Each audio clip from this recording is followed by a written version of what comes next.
Welcome back, folks. So, what we have here is the president of Fanshawe College telling his staff that layoffs are to come. And this news was dropped by the CBC on February 3rd. They say that international level 1 enrollment at the school is down 45%, which is no surprise, as there are many restrictions now being placed on the international student enrollments across Canada due to the issue that many of these students are coming here not for education, but rather they're coming here to just secure their visas and get low skill employment. And the president of Fanshawe College, Peter Devlin, made a video where he was essentially whining about how the school is facing challenges with funding because they don't have the thousands of international students that they had like before. And I have to say that there is no pity from my end about the challenges being faced by these colleges now. They were complicit in knowingly bringing students who were not qualified, who were not of a high academic caliber, bringing them over here from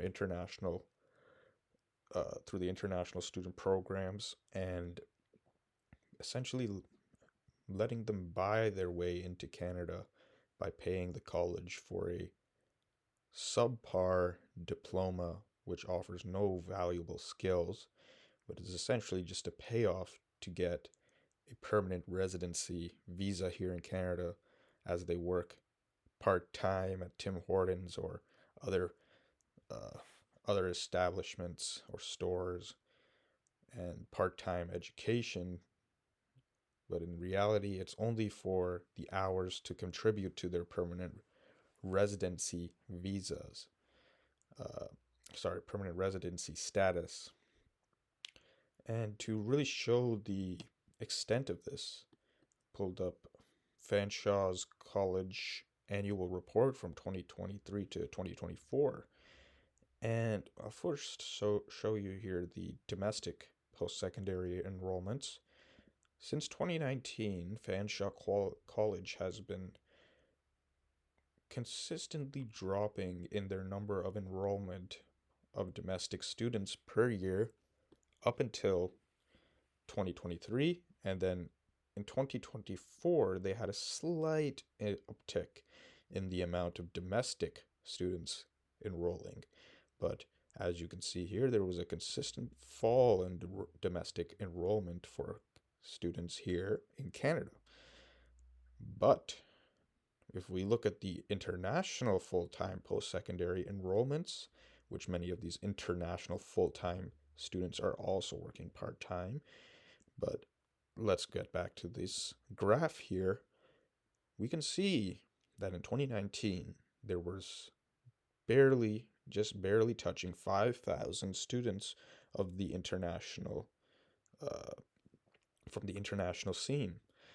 But as we go on, the number increases to 6,000 plus in 2020, slightly goes down in 21, but then we see these massive increases from 21 to 2024, with the largest increases coming between these 2 years right here, 2022 to 2023, and then the massive increase to 2024, where Fanshawe College was now enrolled with 12,000 international students. Now, many of these international students, they don't receive the sort of tuition that domestic students would receive. So they're essentially paying full dollar to get into these programs, but it's not for the quality of the education. Rather, it is for the fact that these colleges were handing out acceptances left and right for the sake of procuring the large amount of cash they would receive from these individuals on the international scene, while essentially delivering to them subpar education and an academic standard that was non existent, so as to just essentially hand them a diploma, and in exchange, they get their cash, they get the tuition. But what the international students were really looking for is the visa to be in Canada and work here while, you know, getting this so called diploma, which was, of, as I said, not of the highest standard, because they know at Fanshawe College that they're not here to teach these kids or whoever, they're usually not kids, but whoever is coming over, they're not here to teach them. They're basically buying, they're selling Canadian visas. They know that people coming over here want visas, they want permanent status here. So they essentially take tuition to hand them a fake diploma, which is actually a diploma to get a visa in Canada, because they're working more than they are actually studying or getting an education here. They're, as you can see, working low skill jobs such as, you know, Tim Hortons, fast food, McDonald's, Walmart, the grocery stores, places that would hire, of course, usually high school students or students with, you know, without the great set of skills that are they have not accumulated yet because of their age or because of their, education.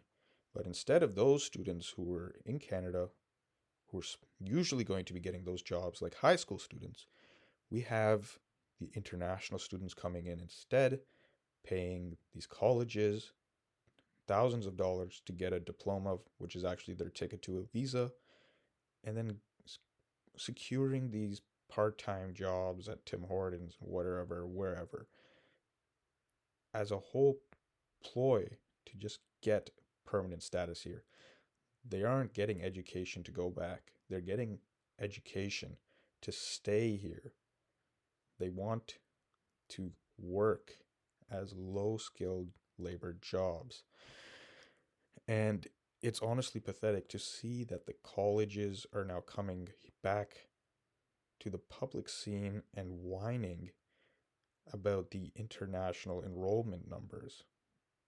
Because why didn't they just think of instituting a, policy of higher academic standards as a way of, maintaining their reputation? But instead of that, they chose to be complicit in the scam they were running to just hand out diplomas left and right, because they know on the international student scene, people were willing to just pay for those subpar diplomas so that they can get permanent status here in Canada.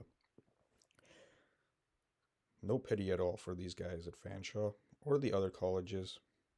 This is a wake up call for them to reform themselves, to actually focus on their mandate of delivering some sort of reputable education, and it is naturally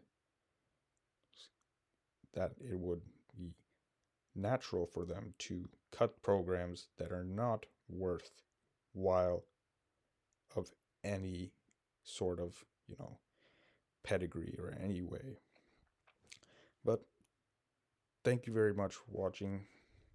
Please comment down below your opinion on these colleges now saying that they're going through significant cuts, and what you have to say about the situation with international students, and my theory, well, mostly publicly known. Most people know now this, but my theory that they're all here not to get an education, but to get employment and permanent status here in Canada. But thank you very much for watching, and have a wonderful day.